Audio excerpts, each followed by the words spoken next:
Hey, what's good everyone? Brody here, and today I'm going to show you how I produced the song Sleep at Night Lately by SEWERPERSON, produced by me and Taylor Morgan. So, this beat was made when he stayed with me for a weekend in March, and we made a bunch of beats together, and Taylor made this loop that I then flipped. So the original loop that he sent me was this. Let's see here. I'll go to, let's see.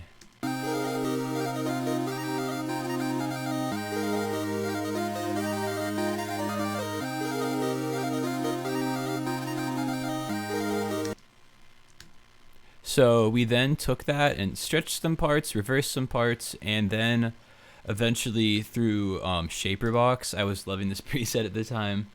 The under stutter 1, the syncopes 8 double, and I threw that on the entirety of the loop, so we could then also I sped it up about 6 BPM, so we could then get this sound.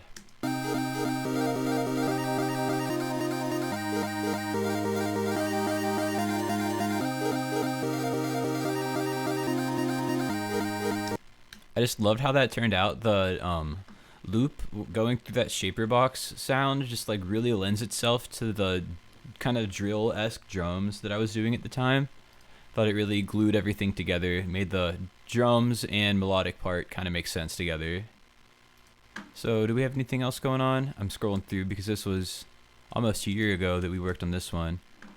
Took one sound through halftime on the hook just to thicken it up.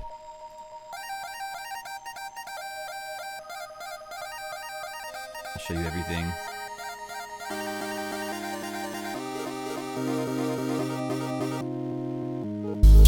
So yeah, that's essentially the melodic section of it, and then from there we go to the drums, which are pretty simple, honestly, kind of keeping like a standard drill pattern. So we start off with these hats.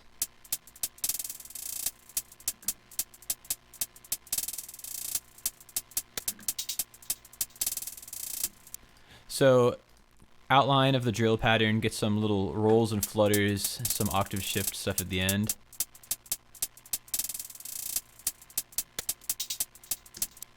Yeah, and then so this sample, it's one of Taylor's hats called the delay hat, and if you can see, there's like a little bit of delay baked into it, so it just makes for a really cool kind of bouncy sound. I ran that hat through some Soothe and Pixelator just to kind of give it a darker kind of sound to it. Added some percussion to mine. My snare, the clip clap from my first drum kit, with some extra perk stuff in there. And then when we get to the hook, I add an open hat.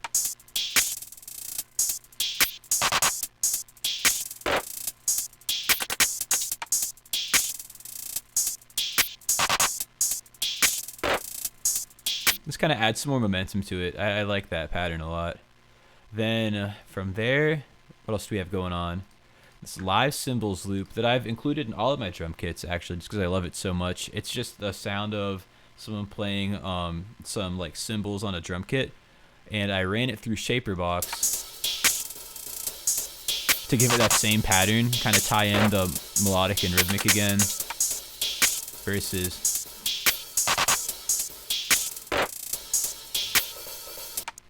then I have some transition like cymbal rises and crashes going on.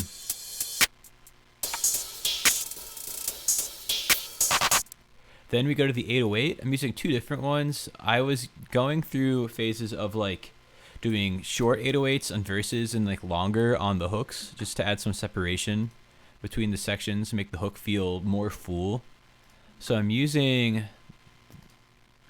808 from my old kit, the Whoosh 808.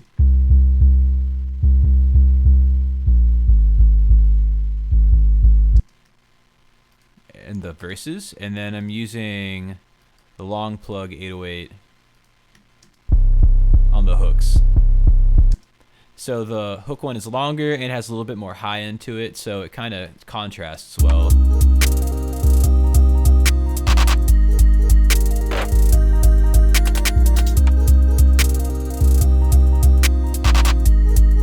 the hook here.